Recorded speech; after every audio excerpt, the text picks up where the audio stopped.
Hello guys, welcome to another video. This is your boy Shizzy here, and I've been reading a lot of comments, and people have been asking for a offlane video. You guys wanted one, and here it is. If you like this type of content, go to gamersclass.com. For just $9.99 a month, watch masterclasses with pro players, join exclusive live sessions, and get 24/7 access to coaches and other high MMR players. Get full control of your ranked games and start owning with our Supreme Dota 2 membership. The first and foremost important thing when you're playing offlane, alright, it's not replay related and it's not really gameplay related, but it is very important to have a top-notch communication with your pause 4. And you want to establish this communication even before the game has started. Alright? Well, obviously when the game has started. I mean, in the draft phase. You guys get my point. So what you want to do is you want to talk to your pause 4. Like, hey, I'm about to pick Centaur, Mars, whatever offlane you like to play, and then you ask your pause 4, hey, I think this pause 4 will be good in lane, or what do you think? Just try to build a communication with this guy, okay, and ask him to pick a hero that you think will be good with your hero, such as, like in this case, this guy picks Rubik, I pick Centaur. He will lift people and he will throw them towards me, I will stun them and I will bash their head. Lane looks good. But let's say you're playing a Centaur with a Mirana. Both of you don't have any direct lockdown, so it's going to be impossible for you to land your stun, and it's going to be very hard for the Mirana to land his arrow as well. So there's going to be no sync in that lane, right? So it's better to communicate with your pause 4. Heroes like Shaman would be nice with a Centaur. It really depends on what hero you're playing. But the point, guys, the main point is that establishing a communication with your pause 4 is going to make or break your game in a pub. Now, the reason why I say you want to establish your communication is because as the game goes on, there's a lot of other things that you will have to talk about and you will have to understand as the game goes on. For example, the pause 4 will rotate mid for runes, and this is when he will tell you, if you have already established a communication, he will tell you, I am going mid. So, chill for a bit. You can ask him to pull. You can tell him to cut the wave, stop the enemy from pulling, buying sentries and blocking this. He will only listen to you because you've already established the communication. Let's say you're in the game and the game is going on for already 5 minutes, and then you randomly tell him, hey, buy a sentry and block the camp or whatever. He might do it, he might not, right? Because at this point it just feels like you're giving him orders, and nobody likes to take orders. Rather, you befriend him in the very beginning of the game, and you establish team play from the very start. And that goes for both side lanes, not just offlane, but safe lane as well. But since this is an offlane video, I'm going to be only talking about offlane. After you've established a communication, you will see a lot of difference in the laning stage. Apart from just, going for runes, you can also talk about items, what items both of you can buy. He can also bring items from the base for you. The possibilities are endless, right? If your mind is at 100%, the possibilities are endless, and you can ask your support to do all these things with you, right? Now, the second thing that you have to work on as an offlaner is to not be afraid of dying. Okay. Now, normally, I've seen offlane players just play like pussies. There's no other way that I can say this. They play like absolute pussies. Now, if you're not going to play this lane aggressively, if you're not going to make the carry cry, and you're going to be always be afraid of dying and playing passive, you will lose the lane, and then the carry is going to be so farmed that you can't do anything anyways. And you're going to lose the game. That's just how it works. So my point here is, what do I mean when I say, do not be afraid of dying, is always run into the enemy's face. Now, in this situation, I die. I got first blood, and now I just die. But if you think about it, guys, the NP just missed one range creep. He is half HP, okay? And the lane is pushing, and he committed a lot of spells. And what did he get in return? 160 gold. If you look at the net worth right now, he's still not that far ahead. We're both fine. There's not a big difference. You think a kill matters a lot, but it really does not. So the lane is not going to push in. I'm going to come back with full HP. And he's going to be half HP with just 2 tangos.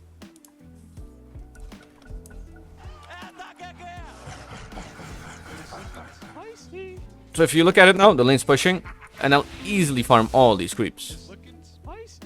And why does this happen? Because I was not afraid of dying. I was completely in control of the situation. Now I get some free CS here. He can't really pressure me, and look at it. I'm back on top network again. So yes, the second thing is to play aggressive. Do not be afraid of dying. Even if you die 3 times, it is alright, as long as you are getting something out. If you are dying in a position, let's say I die over here under the tower, that's bad. That is obviously very bad, because not only does he get a kill, but he will also get free CS. You only want to die in situations where the carry will commit onto you. He will have to chase you. He will have to use a lot of resources on you. The pause 5 would have to use a lot of resources on you. That is only when dying is okay as an offlaner. And it is basically asserting aggression and dominance in the lane, if you look at it from that perspective, instead of looking at it from a feeding or just dying perspective. The third thing that is very important as an offlaner, guys, is buying more regen compared to the safe laner.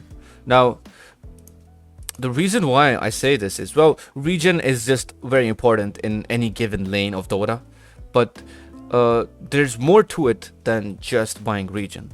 Now, let's say right now on the Centaur, I have a Salve, 2 Tangos, and a Bracer. He has a Bracer and 2 Tangos, so obviously I have more regen. And then my Rubik also has some regen that he can give to me. But the point being here is, if I constantly trade with him, and if I constantly force out his regen, eventually he will have to buy more regen, right? He will have to buy salves, or maybe just go back to the base, use a TP. But what's this gonna do is, it's gonna deplete the resources of the carry. And meanwhile, my Luna, who is completely free, farming under the tower, he has an Abaddon to shield him and heal him with the Salve and Tango. This guy will not have to buy resources, right? So if he does not have to buy Salve, if he does not have to buy Tangos, eventually the Luna will have more net worth compared to the NP, because I will be forcing out this guy's regen all the time, if that makes sense. So buying more regen is very important as an offlaner, because not only do you have a good laning for yourself, but you force the enemy to buy more regen and reduce his net worth as the game goes on. In the early stages of the game, it's this 90 and 100 gold that it makes or breaks the game for you. Now, guys, the beauty of establishing communication, again, I've already talked about that, but I want to talk about it again. Now, just look at this, okay? Just look at these 2 denies that we get done here. We get this deny done. Alright. And we're pinging. We're basically pinging. If you notice, we're pinging that, hey, we're going to hit the creeps together. So his damage and my damage, you know, together is going to be like 120. And obviously the NP can't really do anything about it. So we literally just denied 3 creeps just based off the communication that we have. And it's these small things. It's these small things that will lead you into winning a game. Trust me. Most of you guys think that as an offlaner you have to do some crazy plays. You have to buy, you have to have like 2 slots in 10 minutes, and that is when you can only carry the game. But Dota is actually not that hard of a game. Yes, sometimes it is when you have toxic teammates, but most of the times people want to win and they want to try hard if you create that environment.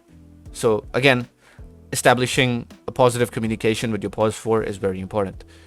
We're gonna deny this creep as well together. And that's 3 denies right there. The NP does not feel good about it. Look at him. He's typing well played. 4th deny.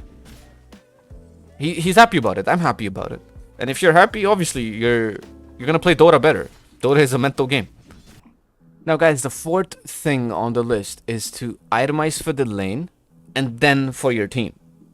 Now you have to understand this concept it goes very deep, and it has to be clear in your mind. I'll say it again. Itemize for the lane and then for your team. And what does this exactly mean? So as an offlaner, you have a job of winning your lane. Now an offlaner is more like a support, but a greedy support that will support the team by being tanky, going in, making stuff happen. But none of this will ever happen if you don't win your lane. what I see most offlaners making a really big mistake on is just itemizing for the team from the very start. I will see a lot of centaurs just rush brown boot with a blink dagger. Yes, they will get kills done, but after they get a kill, maybe 1 or 2 kills done for their cores, they're useless because they're not tanky enough. They did not buy items to sustain their lane, and now they just have a blink dagger and they're useless. I've seen people with Mars do it, Centaur, and I just see a lot of people do it, and it's a very big mistake. You have to play a bit selfish in the laning stage. Once you've gone through the laning stage, once you've owned your lane or at least been equal in the lane, that is when you can start itemizing for your team. Now, if you look at this specific situation, I bought a Vanguard and a Chainmail. Why? Because they only do physical damage in this lane. Tusker tag team, this guy with his Nature's Call, right clicks, they only do physical damage. Now, obviously, my team would love it if I just rush the Blink Dagger with the phase boots, right? And I just go and stun this Centaur at mid. My Stormy gets a kill. But it's just 1 kill.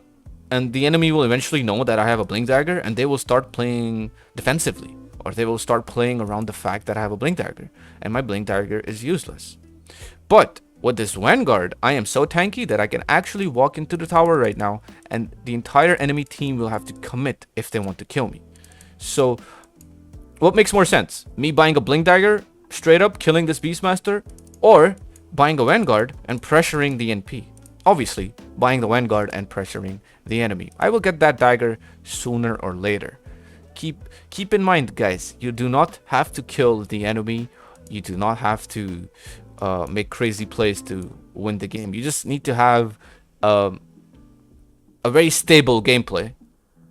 Win your lane, have a high CS, have a high XP, have a high net worth, and eventually you will win the game. Alright, so itemize for the lane and then for your team. That's how you should play the offlane. So just look at this, alright? Just look at this. I'm literally standing here and the tower can't do anything. I'm pressuring the tower. I'm winning my lane. And NP does not feel good about this at all. And while they do clowny stuff, I'm not helping them. Just watch this, okay? While my team is doing clowny stuff, I am not helping them. I might help them with my Stampede. I might join them. But my goal, my main goal, is to itemize and win the lane and then focus on other things. And I'm committed onto it. Now, when I see that, okay, the tower has been pressured, you know, there's no creeps coming in, yes, maybe now I can go and help my team. I go help my team, I get a kill on the Earth Spirit, and I'm back to the lane. So, guys, the fifth thing on the list is, well, somewhat related to the fourth one, but it goes in way more depth, and it is play greedy because you are a core as well. Now, like I said before, I've seen a lot of offlaners make this mistake. They play like a third support in the game, which is kind of true. You are, in a way, a third support for your cores, but at a specific time. I see offlaners start playing like a third support at the 10-minute mark or 9 or 12-minute mark. When they barely have any items, they start dying, they ruin their own game, and then probably blame it on their cores or their support or just on themselves and just feel bad before they go to bed. When in reality, you have a really good lane. You don't have to help others. You just have to play your own lane. You can play greedy, you can take farm, and if anyone tells you otherwise, tell them you know what you're doing. If they still tell you otherwise, mute them, because you know you're doing the right thing. So in this situation, I got the tier 1 at top, but I'm not leaving my lane. Look at this. I'm playing super greedy, and I actually don't even care that if I die, because if I die, I'm actually making space. Now, I will farm top jungle. I'll go back. I'll farm these creeps. I will enjoy the lane as much as I can. I do not give a single hoot about my team right now. Why? Because I want to scale in this game as well. If my carry is not having a good time, well, too bad for him. I can't help him. If my mid laner is not having a good time, well, too bad for him. I can't help him right now. At least not right now. Alright, so look at this. I'm at a position where nobody wants to deal with me. And why is this, guy? It's because of the fourth tip that I gave you. Itemizing for the lane and then for your team. Right? I've itemized in a way where they can't kill me. This guy does a lot of physical damage. This guy does a lot of physical damage. This guy does a lot of physical damage. Yeah, this guy does some magical, and this guy does somewhat some magical damage as well. But the point is that the items that I have on me, it is very hard for them to kill me. So they will have to use a lot of resources, and they don't really want to use these resources, right? Because at the same time, Storm is free farming. Luna is free farming. So this is a lot of space, and if I die here, it's actually pretty good for my team because it gives a lot of information, and that is exactly what I'm doing here. And if you really think about it, I'm actually doing everything in this situation that I've talked about from the very start in this video. I have a top-notch communication with my pause 4, right? I'm constantly telling him, hey, I'm pushing top, I might need some help, blah blah blah blah blah. You can do something else if you want to, but hey, I might need some help, right? I'm not afraid of dying. I bought a lot of regen items, like the Vanguard, the Chipped West, and the Bracer. So I have a lot of regen and I can be tanky. I've itemized for the lane, and eventually I will be itemizing for my team as well. And the fifth tip that I was talking about is play greedy. You are also a core. That is exactly what I'm doing here. I'm playing super greedy. I'm literally running into their tier 2, and I'm acting like I don't give a shit about anything, right? And that is how you want to play offlane. You want to be aggressive. You want to be running into the enemy's face. Now look at this. This Wind Ranger's gonna die like a retard. He can't do anything. Dies. I made a lot of space. I might die here though. But look at this. Look at this, guys. Look at the amount of space. Another funny thing, look at this guy. Look at the Rubik coming in for positive support. Trash talking the Wind Ranger. You know why? Because I established a good communication with him, guys. He's a friend now. Right? So that's how you wanna play your games. Look at it. Right? Just because I had a positive communication with him, he's there for me at any point in the game. Right? So apart from all this, like I said, they had to use a lot of resources just to kill me. 4 heroes top and one of them dies. Enemy tier 2 is half HP. Okay? It's half HP. And meanwhile, my Luna is farming the stacks happily. My Luna is like, good job, Centaur. I love you. My Storm is happy farming mid, even though he got shattered at mid, I think. His net worth is so bad. But point being is loads and loads of space being made here. And it's all about those tips I've talked about. And they all go hand to hand, guys. They all go hand to hand. You cannot miss any one of these tips. You have to apply all of them all together, make a checklist of what I've talked about, and apply them all together. All right, so that's the 5 tips that will help you in game. And the 6th tip, guys, is making sure that the enemy carry is unhappy at all times.